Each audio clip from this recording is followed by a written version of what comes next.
everyone, welcome to a Sunday vlog. It's weird, we're starting this out not in the car backing out of my driveway. It's probably going to throw you off. I don't know, I just wanted to start today off in here, explain how it was originally going to start off, because I actually had this vlog sort of put together and I've lost that particular footage. So it was going to start off sort of as a get ready with me. I was putting on my makeup and talking to you guys about the whole debacle with trying to get my husband's Social Security disability underway. He has been technically unable to work, not technically, but truly unable to work after he had his first amputation of his left leg below the knee. And of course, then everything unraveled after that, if that weren't enough. So anyway, that's the date I put as that's when he was no longer able to start work. Anyway, yeah. So for some reason, I don't know what happened I think I have an idea of what happened to that footage. I think I uploaded it to my computer for editing because I'll do that, kind of have it there.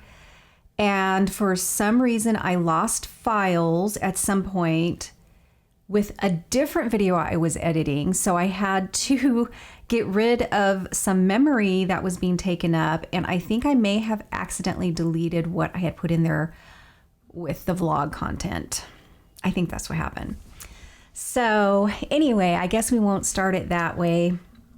I didn't think about doing this until after I got my makeup on. But to be honest, this look was sort of, I don't know. I don't think I was in a mood necessarily to record a get ready with me today. Not that I'm in a terrible mood or anything. I actually feel better than I have been physically. I guess I'll follow up with that because even though I had a vlog last Sunday, it wasn't a vlog that was recorded after I had an incident where I had to go to the emergency room. My son had to take me at about 9:15 at night. And so I thought I wasn't going to be able to get a Sunday vlog out because I just was not feeling well leading up to that vlog and recording and all of that. So I wasn't able to get one up for you guys. However, I remembered I had already pretty much had a vlog put together because at the last minute, I sort of decided to do a day in the life because I know that you guys requested that you would like to have me do that. So that came the week Sunday before last. So anyway, I had this vlog sort of floating around. I just had to quickly finish up with some editing and I was able to get one up for you guys last Sunday, which was great. And I was able to utilize that, material, if you will. So now, this ironically may be the only video that you see for this last week is our Sunday vlog. I'm probably not going to be able to, I want to do a makeup related video for you guys since the last couple weeks I've been doing wig chats and I have a little lull while I wait for August's pics, to show you guys helper hair for August and share with you what was sent me. So I haven't received that, of course, because it's just the very beginning of the month here. But I'm pretty sure I'm not going to be able to have time. Maybe something happened and I was able to get something out to you. Otherwise, I think this may be the only video that you see for the week. So to backtrack, in case that you didn't read on my community page what happened and all of that, I will catch you up. So I out of the blue, I would say out of the blue, but this particular thing that happened was out of the blue. Although I can say that I wasn't feeling so great leading up to it, but I just had this huge quickly after when we took my blood pressure, we realized what was causing me to feel this way was a humongous spike in my blood pressure. I just was in my bedroom putting a cushion cover back on, the cushion that's on a bench at the end of our bed. And all of a sudden, I wasn't even necessarily bending over really at all, but I had this weird kind of like, just, I can't even explain it. And all of a sudden I just started just feeling, I mean, I get vertigo a lot, but although this definitely was vertigo-y, it was still more of an all over body response to something. I couldn't really move my head. I was feeling like I was floating. And I just felt this sort of adrenal sort of whoosh go in my adrenal glands. And the only reason why I can pinpoint that, this is weird, I can tell when my adrenals are dumping cortisol because I experienced that very feeling directly related to making cortisol come out of my adrenal glands. Because years ago, I had a test in the hospital where they inject you with a medicine that makes your adrenals dump it, like dump the cortisol, that response. It makes it happen. And when it happened, I felt it and I'm like, my gosh. So this is because I feel that feeling, and you probably do too from time to time. And it's like, oh, that's what's happening when I feel that feeling.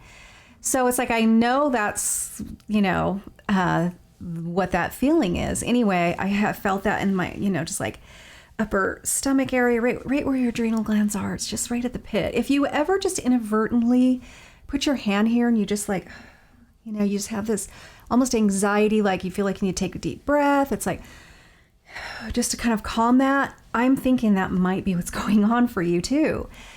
Anyway, it was incredibly uncomfortable. I felt horrible. I kind of felt like, am I going to pass out? Anyway, I managed to like get my pajamas on. I started shaking, probably a response to immediately not feeling good, kind of that adrenaline that hits your system.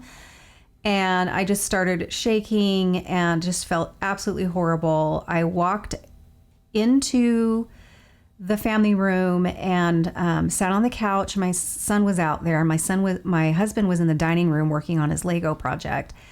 And I sat there for a bit and I thought, I'm going to go lay down.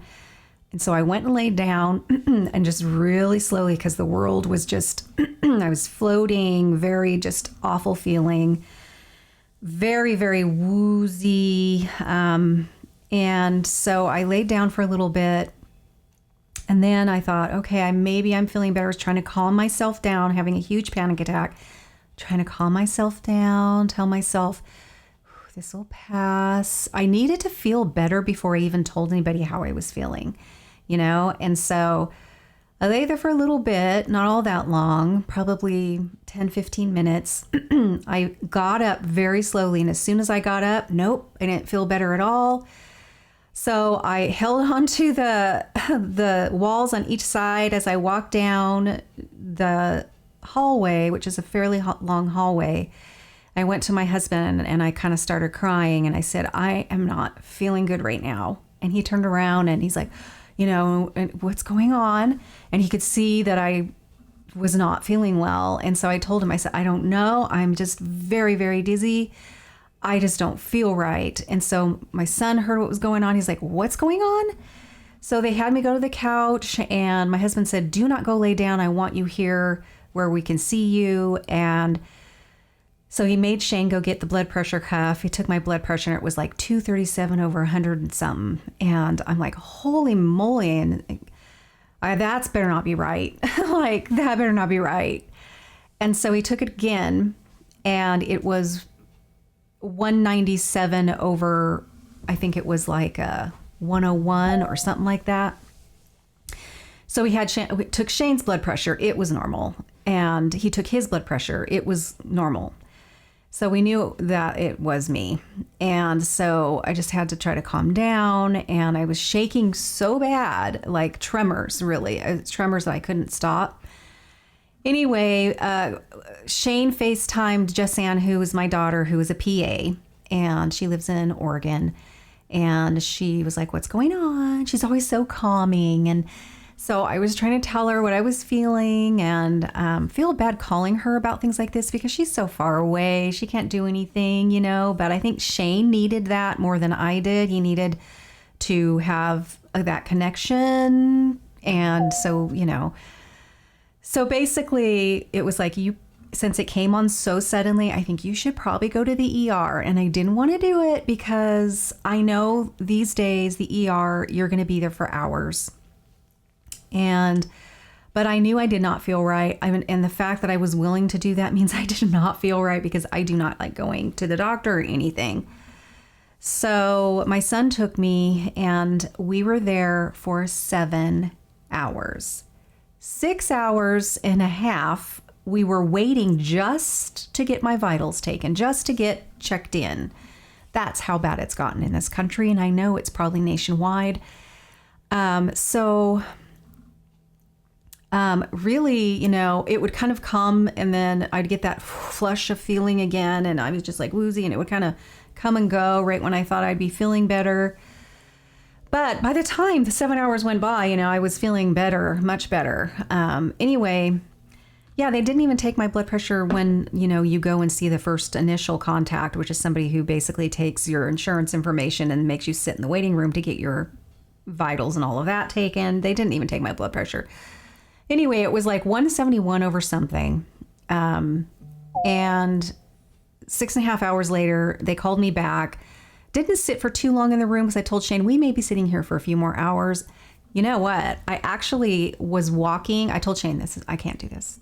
I'm starting to feel, tomorrow we'll go to a walk-in clinic that's open during the day. I'll make sure I follow up with my doctor. And we were headed out the door. So we were walking toward the door, and the girl who calls people back called my name when I was right here at her face. She sort of walked up and she said my name. I said, I was actually getting ready to leave, because it was 6 hours, 6.5 hours.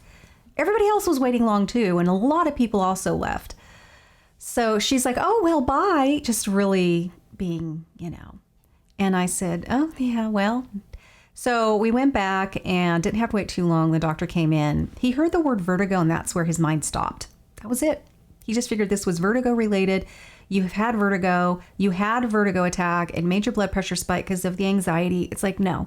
And I told him, I said, no, this was a whole different body response to something. It was not the vertigo that caused this. And so he was like, well, blood pressure isn't a cause. It's like a reaction to something. And I'm thinking in my head, yeah, so what is that thing that's going on, So he didn't take my blood pressure. He didn't do anything. He just said, I'm going to go ahead. We'll see if meclizine will give you some meclizine. That'll kind of calm what's going on and everything. And I'm like, fine. Basically, I said, are you going to send me home with any blood pressure medicine? Because it's high, and it may have been high for a long time. It just spiked super high, and I don't just come to the ER and sit for 6.5 hours because I'm a little high in my blood pressure, Anyway, he's like, no, I don't like doing that. If you're good at following up with whoever your person is, your doctor, then I'd rather them decide what they want to start you on. And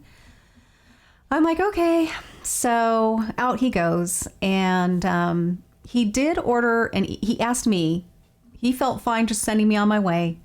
But he's like, we could do an EKG just to make sure everything's okay. We could do a basic blood panel just to make sure. And I said, well, what would you recommend, And he's like, it's, I feel fine but if that's something, it's like, yeah, I'm thinking in my head, yeah, I've waited here let's do something. So it took about a half hour for all of that to happen. And then we were in there probably for about 45 minutes total. So yeah, we may have been in there a little longer than 7 hours, but they drew the blood and everything. And he said, you don't have to wait around for the blood results, because that could be another hour. I'll call you if anything is abnormal. The EKG literally took no time, and I was normal there. So we ended up leaving. The person who checked me out, the nurse, the one who gives you your instructions of what to do or whatever. What is it called when your discharge papers or whatever? He had to do my vitals in order to complete that. Nobody else did. So he took my vitals, and it came down. It was like, I think it was like 145 over, or was it 161?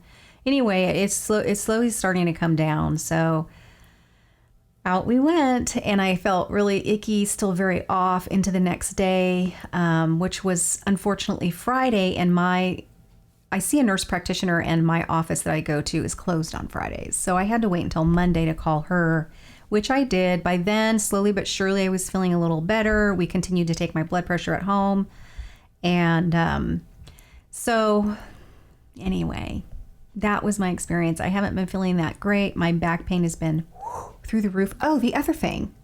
This is pretty major. The other thing that I told the ER doctor is I said, I do have a history with kidney stones. And I have a history with kidney stones. The last time I remember feeling somewhat like this, not this intense, but pretty much somewhat like this, is when I had a kidney stone. And it must have blocked something and caused my blood pressure to spike for a moment. And I felt crappy. And he goes, well, I don't think that's what's going on. I said, I kind of don't either, only because I usually have bleeding and all of that if there's a kidney stone moving around in my body. And I haven't had that. But I just wanted to bring that up because I was told, by my nurse practitioner, if it happens again, definitely go to the ER because that's not good. It's that kidney stones blocking blood flow, and that's not good. So anyway, lo and behold, it was the next day. So that would be Friday. At some point, I can't remember if it was in the evening, I definitely felt like there may have been a kidney stone that was trying to just, it didn't hurt, but it was uncomfortable. It was like a pressure, like it was either trying to drop into my bladder or it was trying to leave my body.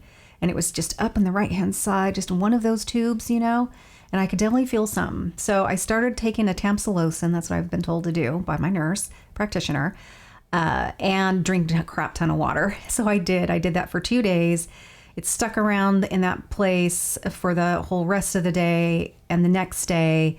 And then now I feel a little something, but it may be maybe just because it had been there, but I don't feel anywhere near it was. And my blood pressure, although has been, 135, 145 is definitely higher than it should be. I haven't had that terrible, weird feeling. So I think that is what happened. I think a kidney stone blocked some blood flow for a bit and made me feel that way and spiked my blood pressure way up. I mean, I think that's what happened. That's the only logical explanation I can think of. So,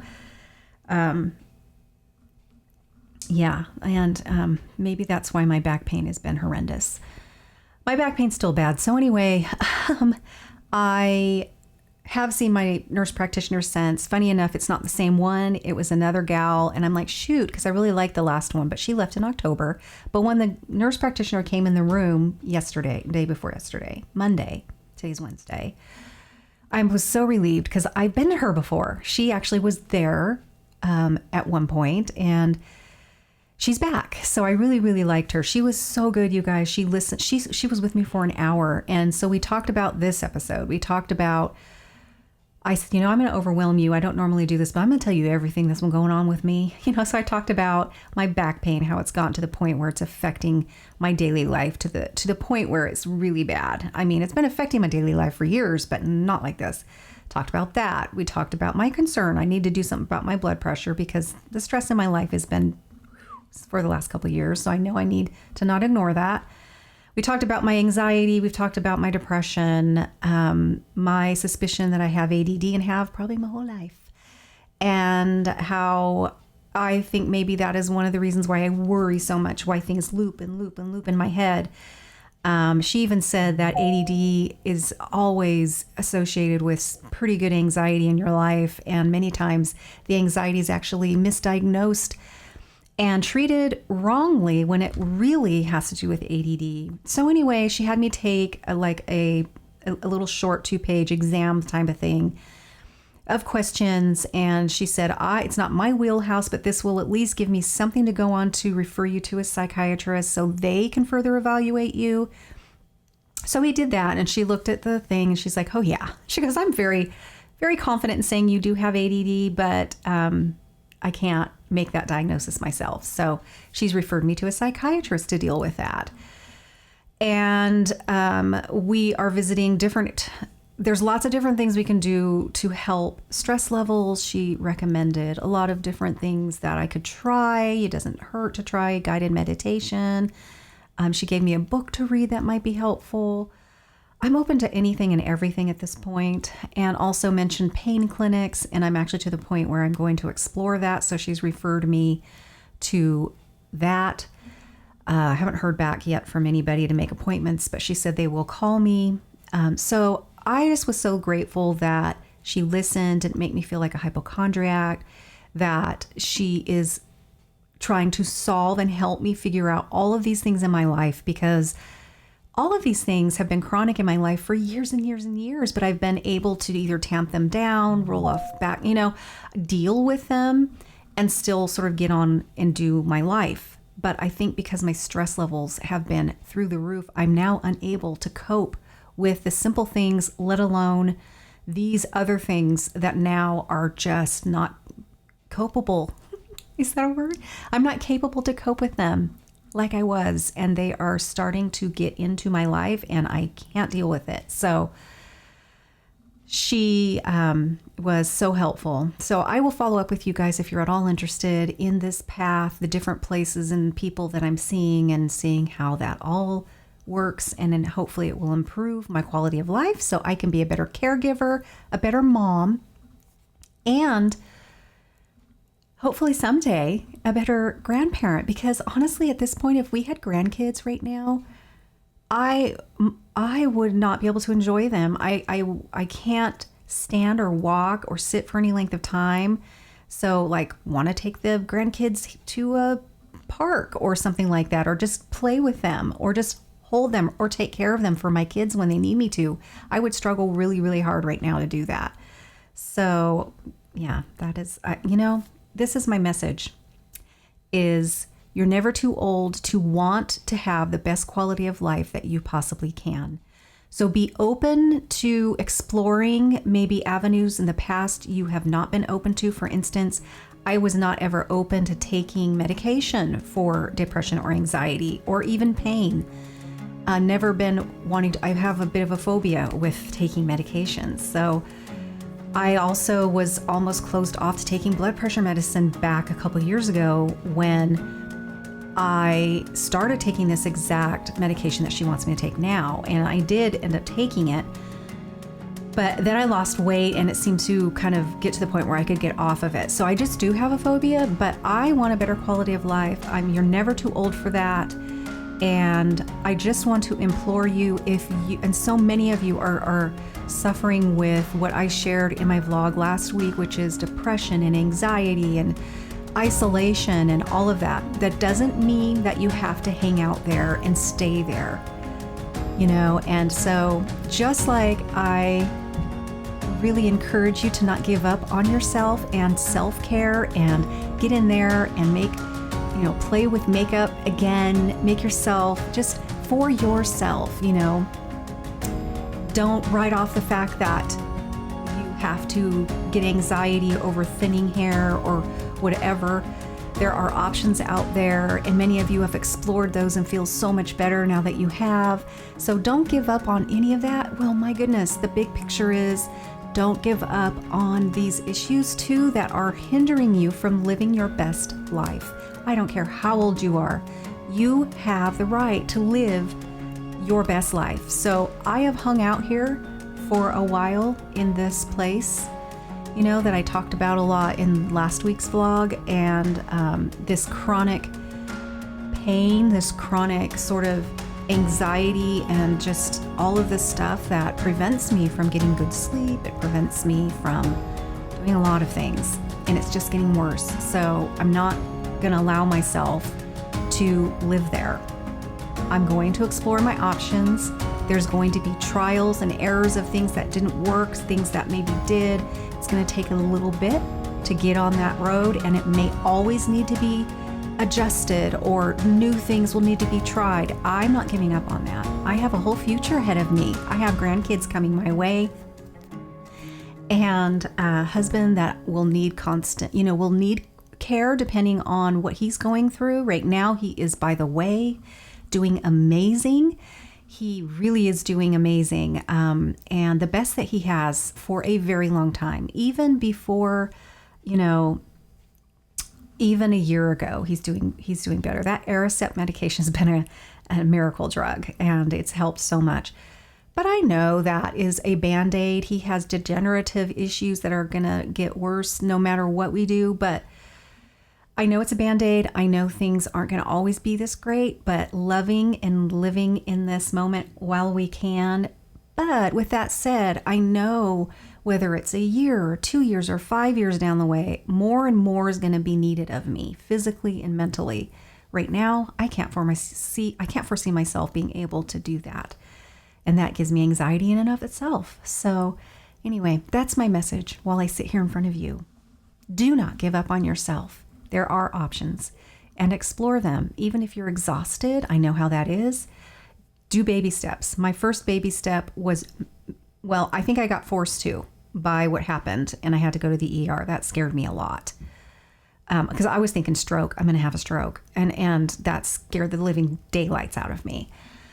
So that definitely, come on, Jill, and my husband's having this really nice moment. So this is a good time for me to take a breath and to get myself on a better path.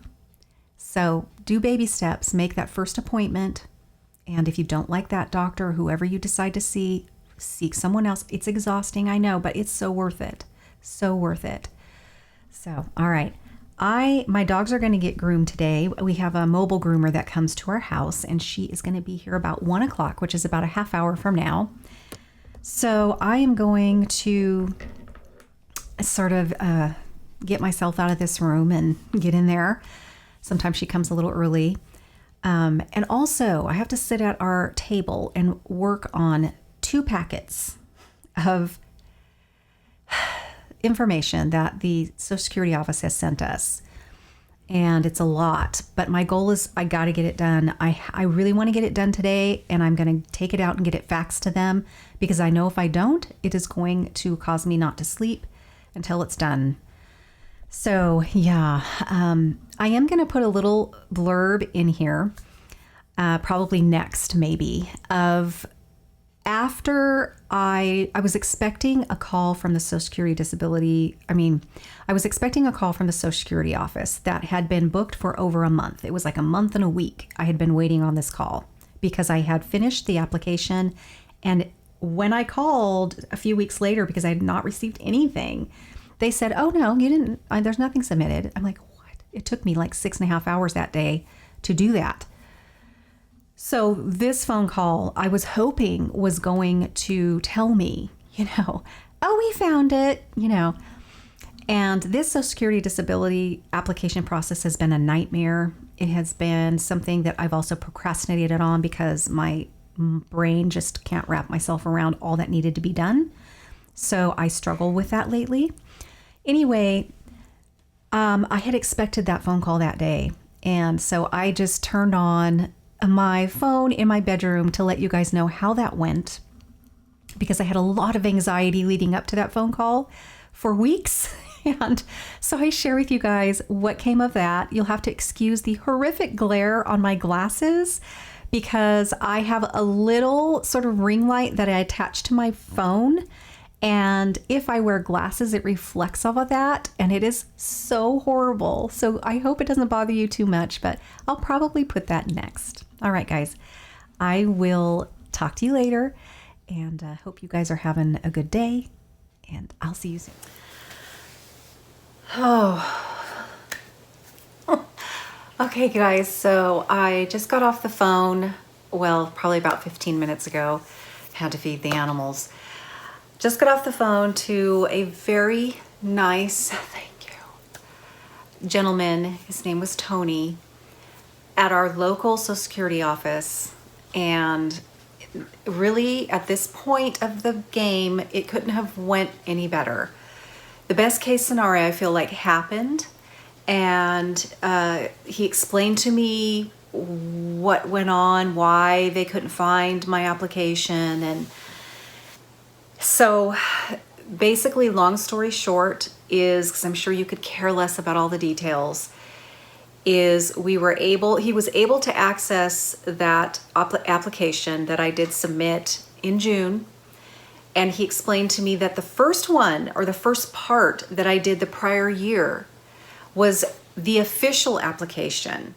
And so when I went back to do it, it wouldn't let me on my end kind of access the original one, but it acted as if I was starting a new one, even though I do not recall having to fill out all of that first part application stuff. So he explained to me the reasoning of that. So what we had to do is, because too much time had passed since I did the actual official application, which is just getting the name, social security numbers, how long have you been married, are you single, or, you know, your address, where you worked. That was the actual application. And so we just had to redo that again. And then once we did that, which didn't take a long time, then he was able to pull in the big long one that took me 7 hours to do that day, and it has all the medical stuff and everything. He was able to have access to that before he couldn't even get to it or see it. So he was able to pull that in, and then he went over things to make sure that I didn't miss anything or that I did something wrong. And so then he's going to pull them both together and submit it to the medical review people. I actually was starting to get choked up at the end of our conversation.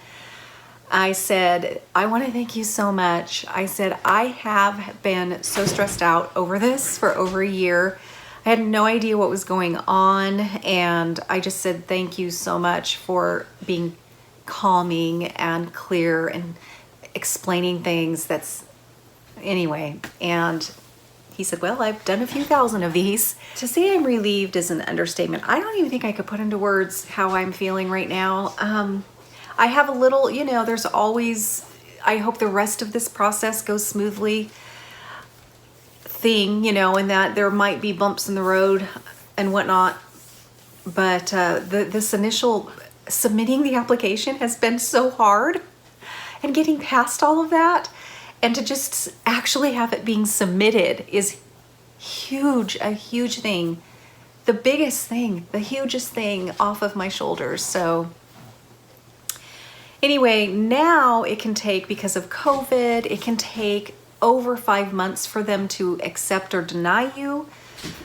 It could be as early as 3 weeks. He said we don't know. So I asked him, I've heard there's such a thing as like a fast track or something like that. And he said, yes, they determine based on what has been proven in what the medical findings are, and all of that health stuff, that it could go on a faster track, and you could be one of those that we will hear something back within 3 weeks or 4 weeks, or a month or so. But he says, I can't tell you, I don't know. He was able to give us an estimate of what our payments might be. And they were around what I was hoping. So that was good. That was excellent. He was explaining back pay. They decide on their own, really. I mean, you have a suggestion of when that start date should be. And so I put down the first leg he got amputated, because that was when he stopped working. He worked full time, literally up until that happened. And then he had to have the amputation, and that was it. He never went back to work since then. So that's when I put when he could not work anymore. So he said, best case scenario, they will agree. And then they go 5 months after that, because there's a 5-month waiting period before you would get paid.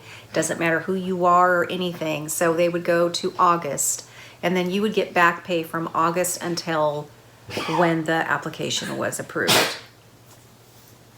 That's the best case scenario.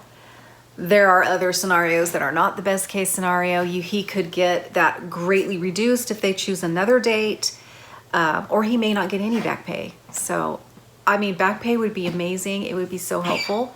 But if that happens to where he doesn't get any, as long as we're approved and we start getting monthly assistance, that's truly the goal. And I'm not going to even worry or wonder about that back pay thing. I just not even going to figure that out into the equation. So anyway, I don't know why I'm leaning like this. I don't know why I'm leaning. Hi, honey. We're coughing.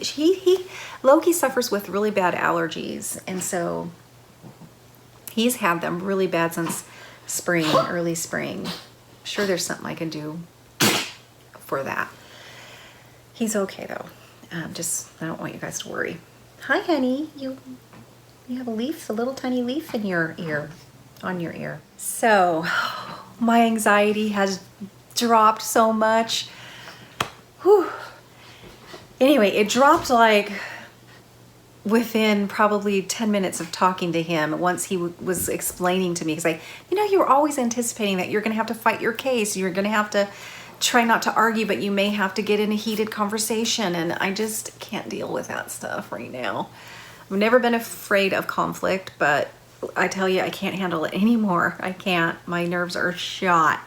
And I just can't do it anymore without it breaking me down and everything. So if there was ever the best case scenario, I just had it. And finally, something like that I can say.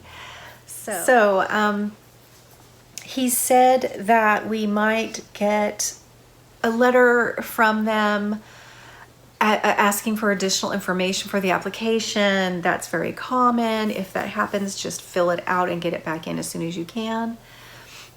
So I hope that doesn't happen and maybe everything's cut and dry, but probably that won't be it.